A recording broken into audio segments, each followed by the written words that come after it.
ka san ya ciwon shuga yayi damage ma jijiyanka? Mutane da yawa suna da ciwon shuga kuma ya taɓa jijiyoyinsu amma ba su sani ko ya yi sanani ko bai yi sanani ba. Ku sani cewa ita ciwon shuga tana cikin abubuwa da suke kawo a yanka kafa mutum, don ita in ta yi damage ma jijiya kuma za ka gani cewa ko ka taka abu ma ba za ka sani ba, za ka samu ciwo. Kuma in shugan ka baya da kyau ka samu ciwo, kwayan cuta zai shiga, sai ka ga an zo an ce za a yi yanka kafa. Don haka kai mai ciwon shuga ya kamata damage ma jijiyanka, kuma in ta yi damage ma jijiyanka ya kai wani matsayi. Muddin kana jin positive symptoms kamar kafanka yana yi kamar wuta-wuta ko suki-suki ko kaikayi, ya yi damage ma jijiyanka amma bai yi nisa ba.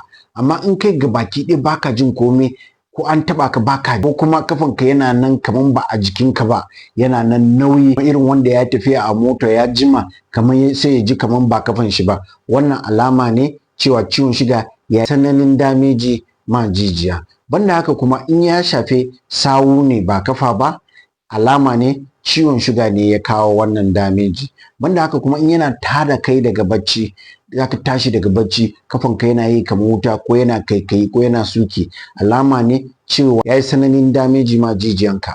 In kuma raɗaɗin da kake ji sai shuganka ya haura, alama ne ya yi damage ma jijiyan amma bai yi nisa ba. Amma in ka lura cewa ko shuganka ya yi kyau kana jin raɗaɗi, alama ne ya yi tsananin damage ma jijiyoyinka. Shawara na ga mai ciwon shuga shine, muddin ma baka jin raɗaɗi, ka yi kokari ka kiyaye kanka daga samun raɗaɗi, don rigakafi ya fi magani. Ya za ka kiyaye kanka? Ka tabbatar shuganka yana da kyau, bipinka yana da kyau, banda haka kuma cholesterol ɗinka yana da kyau. Amma in ka riga ka samu raɗaɗi, akwai raɗaɗi wanda bai nisa ba, akwai wanda ya nisa. Wanda bai nisa ba in ka sha magani wata 1 zuwa wata 3 zai iya tafiya. Wanda ya yi nisa kuma wani lokaci sai ka sha na wata 6 ko shekara 1. Akwai wani tsananin damage da zai faru, gaskiya ba a samun waraka daga raɗaɗin, sai dai sauki. In an sha magani a samu sauki.